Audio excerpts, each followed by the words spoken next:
नमस्कार। प्रस्तुत है आज का चिंतन। धर्म शब्द ऐसा है जिसे मान्यता देने में किसी को कोई आपत्ति नहीं होनी चाहिए।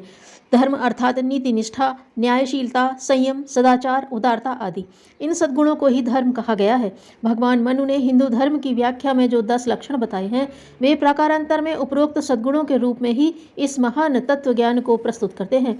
ईश्वर को मध्यवर्ती साक्षी न्यायाधीश बनाने की आवश्यकता भी इसीलिए पड़ी कि वह मानवीय गरिमा के साथ अविच्छिन्न रूप से जुड़े हुए इन सदाचरणों का निरीक्षण परीक्षण करता है। सर्वव्यापी होने के कारण वस्तुस्थिति को समझने में उससे भूल भी नहीं होती। उसके दंड, पुरस्कार, शाप, वरदान इस बात पर निर्भर है कि कौन धर्म परायण रहकर उनकी भक्ति करता है और कौन अधर्म को अपनाकर उसकी अवज्ञा करता है। ईश्वर के अवतार धर्म की स्थापना और अधर्म के नाश हेतु होते हैं। परलोक यदि होता है तो वहाँ स्वर्ग नरक इसी जांच पड़ताल के आधार पर मिलता है कि किसने किस स्तर का जीवन जिया। इन समस्त मान्यताओं का तात्पर्य यह है कि ईश्वर किसी के साथ न तो प्रेम करता है और न द्वेष। उसे किसी की मनुहार या उपहार की भी आवश्यकता नहीं है, क्योंकि सृष्टि के समस्त प्राणी ईश्वर को तो नहीं जानते और न उसका भजन पूजन करते हैं, किंतु उसके निर्धारणों में अनुरूप परिणत प्रकृति प्रेरणा अपनाकर अपने अपने कर्तव्यों में निरत रहते हैं। यह प्रकारांतर से ईश्वर की पूजा ही तो हुई, जिसके फलस्वरूप वे सभी प्रसन्न रहते हैं और निरोग तथा परिपूर्ण जीवन जीते हैं। मनुष्य को अतिरिक्त बुद्धि मिली है। यदि वह उसका सदुपयोग करे, अपनी गरिमा एवं अंतः प्रेरणा को ध्यान में रखते हुए जीवन यापन करे, तो वह भी आत्मसंतोष, लोक सम्मान और दैवीय अनुग्रह का अपेक्षाकृत अधिक भागी बन सकता है। ईश्वर के स्वरूप एवं अनुशासन तत्व ज्ञान की इसी निमित्त कल्पना की गई है कि व्यक्ति अपनी बुद्धिमत्ता का दुरुपयोग न करने पाए, वही सोचे और वही करे जो उसे करना चाहिए। अवज्ञा करने पर उसे नरक के दुख, शोक के कष्ट सहन करने पड़ते हैं। इस तत्व के पीछे यह तथ्य स्पष्ट समाहित है कि धर्म प्रधान है। ईश्वर की अनुकंपा उसी के आधार पर उपलब्ध होती है। यहाँ तक कि वह इस संबंध में उत्पन्न हुई अव्यवस्था को संभालने के लिए दौड़ा दौड़ा चला आता है और व्यवस्था को संभालने के उपरांत पुनः अपने सर्वव्यापी निराकार रूप में लौट जाता है।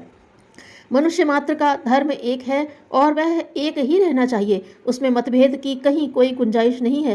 फिर धर्म कलह तथा अनाचार का निमित्त कारण क्यों बनता है? इसके उत्तर में एक ही बात कही जा सकती है कि वह धर्म के स्थान पर चल पड़े संप्रदायवाद की विकृति है, जो अपनी मनमर्जी की बातें ईश्वर के ऊपर थोपती है और शास्त्रकारों तथा पीर पैगंबरों के मुंह से कहलाती है।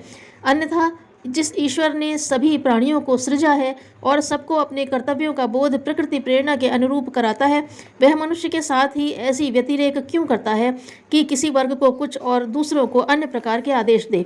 धर्म संस्थापकों में से प्रायः सभी सुधारवादी हुए हैं। उन्होंने पुराने प्रचलनों को बदला और उनके स्थान पर नई परंपराओं की स्थापना की है। ईसा को सुधारवाद अपनाने के कारण ही उनसे पुराने मतावलंबी यहूदियों ने मृत्यु दंड दिया, पर उन पर भी दोष यही मढ़ा गया कि वे ईश्वर की स्थापनाओं के विरुद्ध बगावत करते हैं। लगभग ऐसे ही आरोप उन सभी पर लगाए गए जिन्होंने नए धर्म संप्रदायों को प्रारंभ किया था और अपनी बात को ईश्वर का संदेश कहा था। विचारणीय है कि ईश्वर को ऐसी क्या पड़ी कि एक समय में एक प्रकार की मान्यता चलाई और कुछ दिन बाद ही उसमें परिवर्तन करने के लिए नए सुधारक भेजे।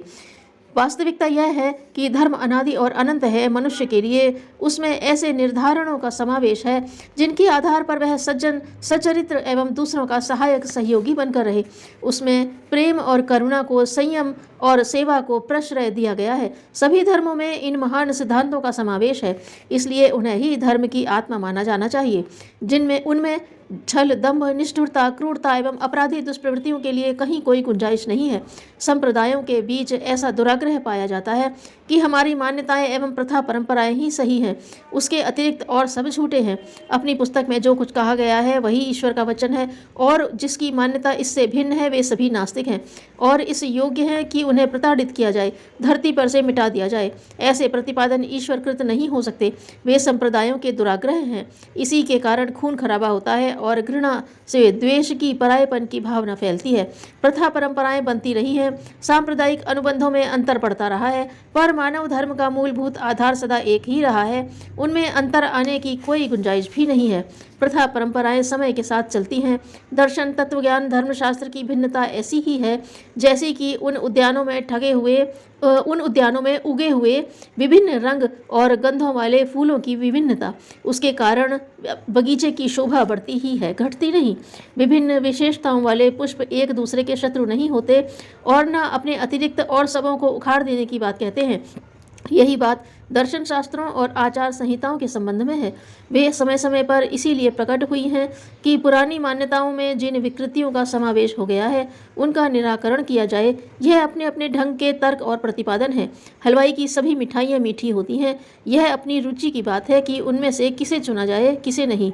इतने पर भी इस बात की कोई गुंजाइश नहीं है कि हमारे स्वाद की अपेक्षा जिनकी पसंदगी किसी और स्वाद में है उनसे लड़ा झगड़ा जाए और यह कहा जाए कि हमारी पसंदगी ही सर्वमान्य होनी चाहिए। जब विभिन्न प्रकार की पोशाकें पहनने वाले एक रेलगाड़ी में सफ़र कर सकते हैं तो मजहबों की भिन्नता रहते कोई किसी पर हावी हो, इसकी तनिक भी आवश्यकता नहीं है। मानवीय गरिमा के अनुरूप श्रेष्ठ आचरण ही धर्म है और उनके संबंध में सर्वजनीन मान्यता एक जैसी है। उसी सार तत्व को हमें अपनाना चाहिए।